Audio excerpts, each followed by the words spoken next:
Thank you, everyone, for for the feedback, for the encouragement as well, and I thank God because at least there are two people who have like really inboxed and managed to share part of their stories, and I really thank God because this is more or less the idea or the reason for this is that we can heal, we can look or move past forward, and we can understand, and most importantly we can look and see God in those moments where our life was just in a mess, in those moments where our life was just a miss.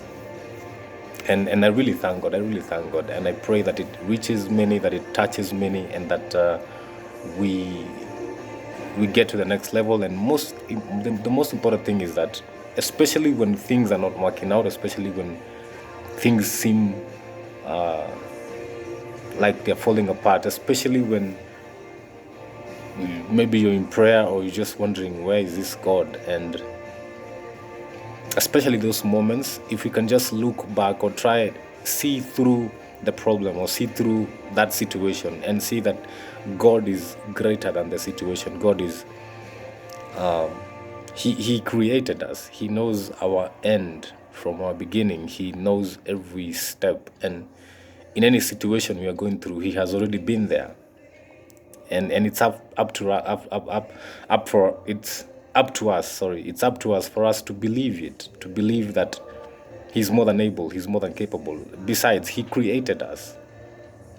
I don't think he could create us just to see us suffer, just to see us go through hell or whatever it is that we're going through. It's all we need to do is just align ourselves with him, just run back to him. You created us, so what do you created me, what do you want me to do? Like right now my life is a mess. Right now I don't see any hope, I don't see anything, so I don't understand. But since he's a creator, just ask him, what do you want me to do? Why am I going through this? Why do I have to go through this? And I've come to learn and understand that I did not go through whatever I went through just because of going through it. I did not go through everything just for me. At the end of the day, it's for me, and also to be able to be an encouragement maybe to someone. If it's one person, then well and good. That's more than enough.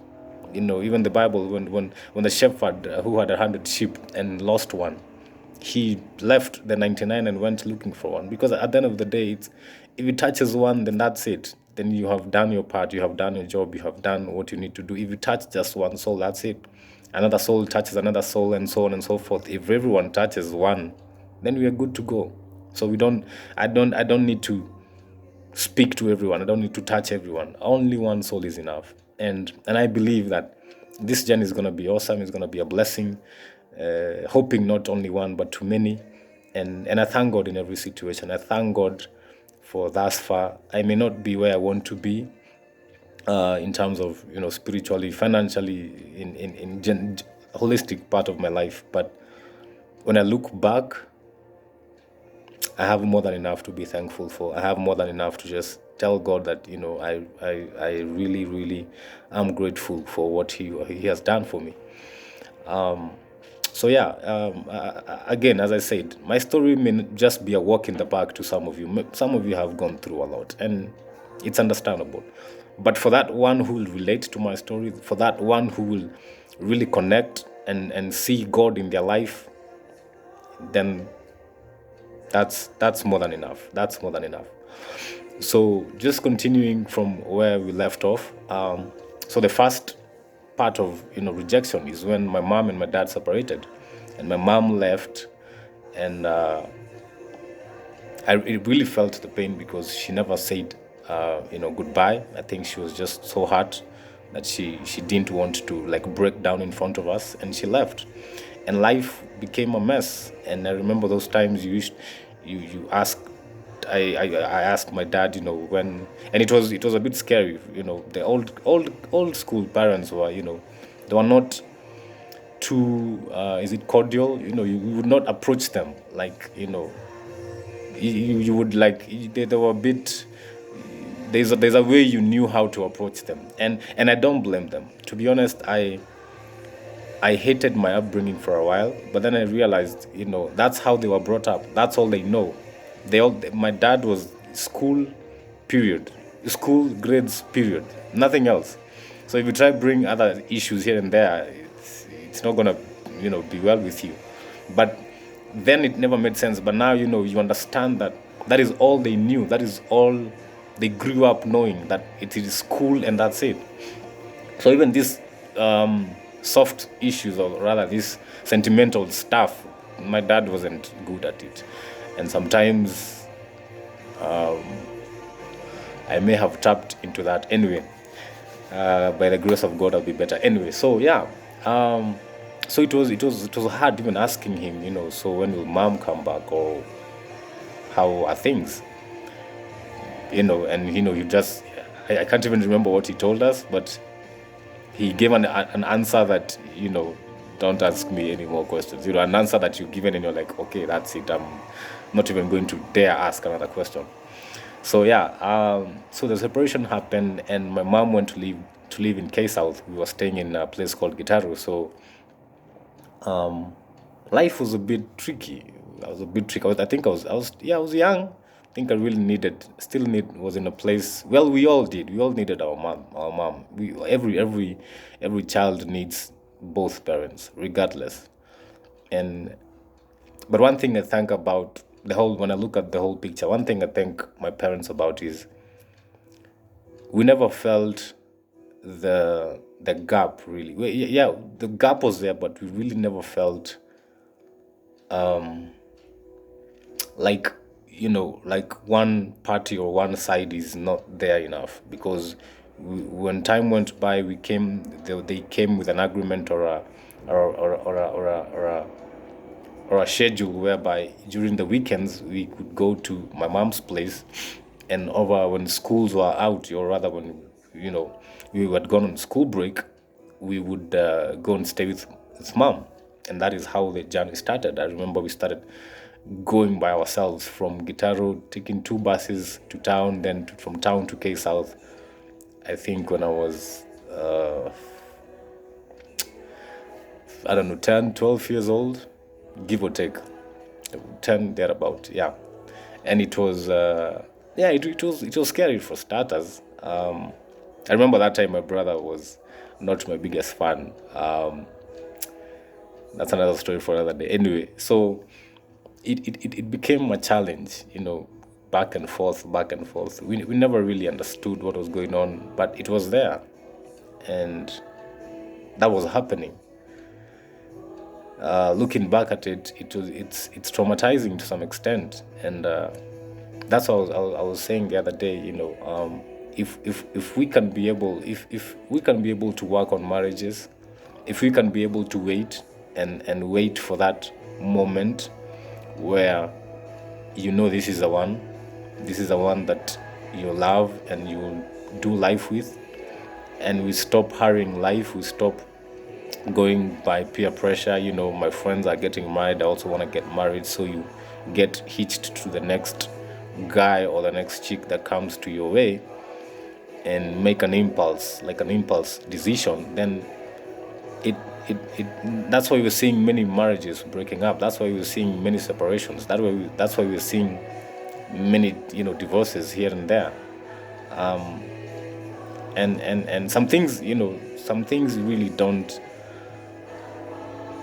like when you look at the Ten Commandments. When really not the Ten Commandments, but when you look at when we are told to have not have sex before marriage, sometimes we think that it's God punishing us, but in real sense, it's only for our own benefit. Because once we get into that and we get into a messy situations, you have sex and you have a child, then you kind of forced like to marry that person, just because of the child. And then later on, before you know it, 2 years down the line, and you realize this was not my choice, this was not who I wanted to be with. And then you eventually break up. The child is in trauma. The child becomes another thing, and that is so painful. we never see it then, but when you look at life later on, it really affects everything. It as I said, I haven't really quite understood, or it actually affected our relationship even as siblings. Me and my brother and my sister, we are close, but we're not as close as we'd want to, because of the separation and everything. And at times my there were like sides, at times, I would choose to be with my sister sometimes because my brother was harassing me, and my sister would choose, because at that time probably there were not good times with my mom, so she would choose to go to stay with my dad. So I'd follow my sister at my dad's place. It would bring like a rift, like a gap in, and it's not healthy. And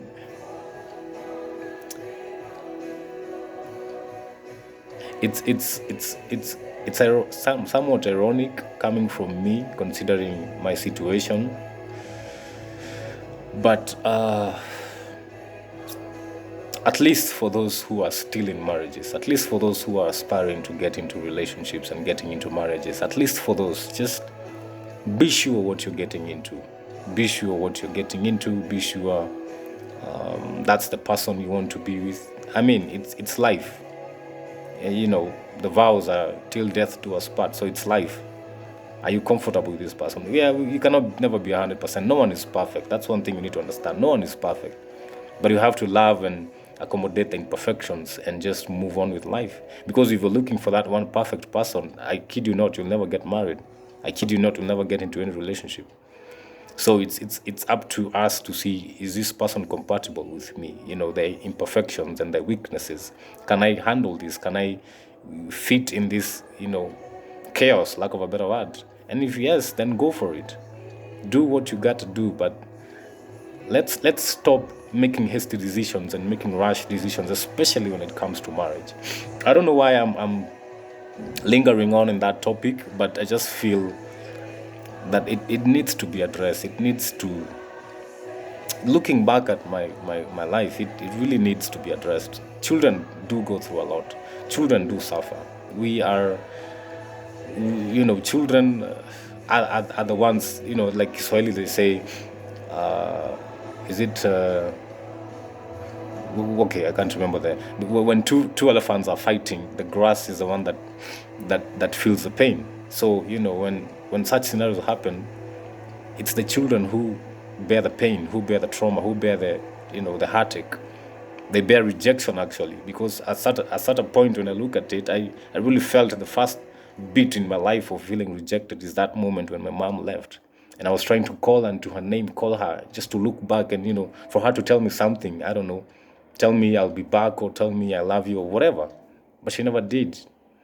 I understand why now. When you grow up, you understand a few things. She never wanted to look back and break down and see, and let us see her in a breaking down moment, because she was strong. She was a strong woman. And parents, we always want to look strong, in front of our kids. And those moments, we don't want to be vulnerable. And I understand that, and I don't blame her at all.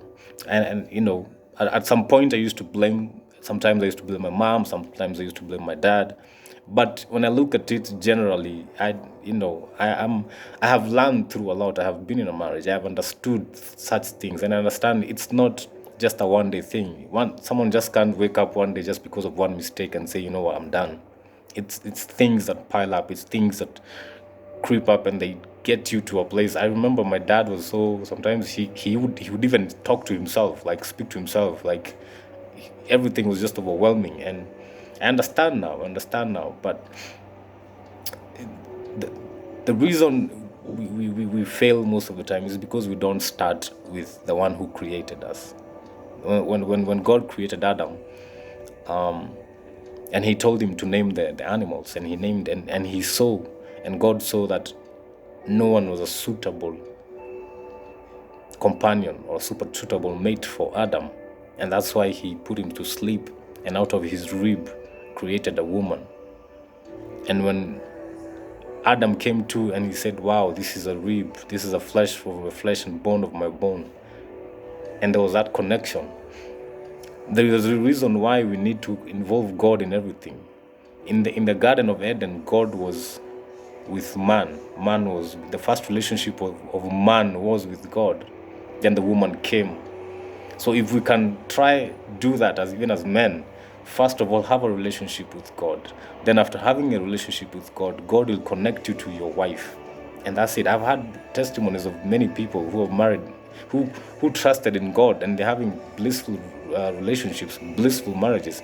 And actually, to be honest, despite of what we went through, despite of our let me just call it quote unquote chaotic family, I do aspire to have that relationship. I do aspire to have that wife.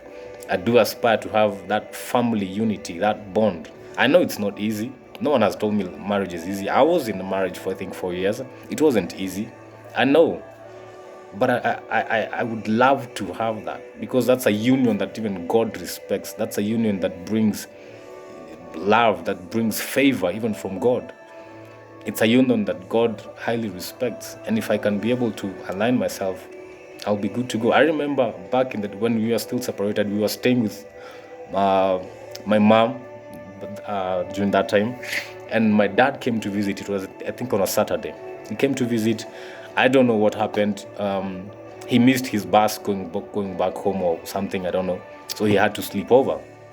So we went, everybody went, we slept, we had to, I think, sleep. I had to sleep with my brother or something so that my dad can have one of the rooms or something. So we slept. And in the morning when we woke up, I remember we had a dining table. So in the dining table, we were all there. Everyone was there. And I remember I was the happiest person. As in, like, in that moment, I felt the happiest kid on the block. Because everyone was there. My mom was there. My dad was there. My sister. I knew at the back of my mind, my dad will eventually just, after breakfast, he will just up and leave. I knew at the back of my mind he's not going to stay for long. But at that particular moment, I have that memory like it was from yesterday. I was the happiest child in that moment. I really felt the love. That, it was just, wow. It was awesome. It was awesome. And I know I knew at the back of my mind it's not going to last. After breakfast, my dad is gone. I knew that. But at that particular moment, wow, that was an awesome moment. And I think that is where what I look back to when I have these dreams and these aspirations of becoming like a husband, like a father, like a priest in the family, like a family setup. When I think of it, I think my memory goes back to that moment, because my childhood before the separation, I don't have like a lot, because when we were growing up, that's when everything started. So I don't have a lot like a family setup. So this is this is the only setup that I have, and that was years later. I can't remember. Think about 3 or 4 years later, or five, 3 to 5 years later, 3 years later, give or take, after the separation. So that was the only moment that I felt, wow, as in the family unit, the family setup, and it was so awesome. And life was just crazy, then it looked simple, we close, when school closes, we go to mom. When it back on, we go to dad. It took a toll on us. It was messy. It was rough. But somehow we managed. Somehow, yeah. Though, emotionally, we have not yet been there. We're not yet there yet. I mean, like, to be honest, me and my bro, and we're not as close as we would want to be. We are really not. And I pray that one day we will be. There's just that disconnect that usually, and when I look at it, it's not something that came up yesterday. It's something that built up from way back. I see people, people calling, people hanging out with their brothers, people doing this with their sisters and that, and I miss that. And it's not like a switch I can just switch on and for us to mesh and just bond. And it's not easy. It really did take a toll on us. It really did have a scar in our hearts. And but I thank God because we are getting better. We are learning. We all know that we are not where we want to be. Me and my brother and my sis, we know that we are not as close as we want to, but we are working towards it. We are starting to share more, we're starting to build more, we're starting, and it's hard if you can't be in a comfortable relationship with your siblings. How can you be comfortable relationship with a stranger? It's hard. It has affected our marriages, lack of a better word. It has affected our relationships, and we don't know the love, but I thank God we're working on it. We're working on it. We are working on it, and I thank God for that. And I honestly don't know why I should have been telling you my story, but I've just found it. It's good to let's build our relationships on the perspective of God. Let's build our relationships where we start with God. Let's build our relationships where God is at the middle, at the center. And when we do that, I kid you not, we will not regret. But if we make our own decisions, if we choose blindly and hastily and without a thorough thought, then we are doomed. Back in the day when people used to get married, people used to go and find out about the families, how they are, and all that. I think I shared that last time, but let's take time. Let's not be in a rush. I know nowadays sex is everybody's having sex like it's well, it's sad, but that's the reality. But if you can be sane enough, let's be patient. Let's take our time. This is life we're talking about. Your husband, your wife, that is life. Like until they die. And you don't want 2 years down the line, you're thinking, when will you die? And it's only 2 years into marriage. When will you die that I can be free from this? We don't want to think that. That's not what we want to think. We want to have a relationship where we can build, we can have joy, we can have happiness, we can enjoy one another, we can do exploits and build empires and all that. But as men, we need to first focus on God. There's no shortcut. And yeah, you can come and tell me, yeah, I'm not born again, but I have a loving relationship and all that. Yeah, good for you. But if you're there and you really probably have tried and there's nothing working for you, try first a relationship with God, and God will connect you to the right person, to the right partner, and you'll have a blissful, blessed marriage, friendship, companion, partner. The best that you look back and be like, wow, this is just awesome. And at the end of the day, we give thanks and we give all glory to God. I don't know why I've spent time on that, but I just felt I needed to share that. So thank you for your time. Thank you for the comments. I really appreciate. I may not have. Sometimes I don't have time to comment back, but I thank you and I read them through, and I'm working on just understanding how to go about this and also growing together. Thank you for the I want to say positive criticism I've received as well. Thank you, and God bless you. God bless you. God bless you.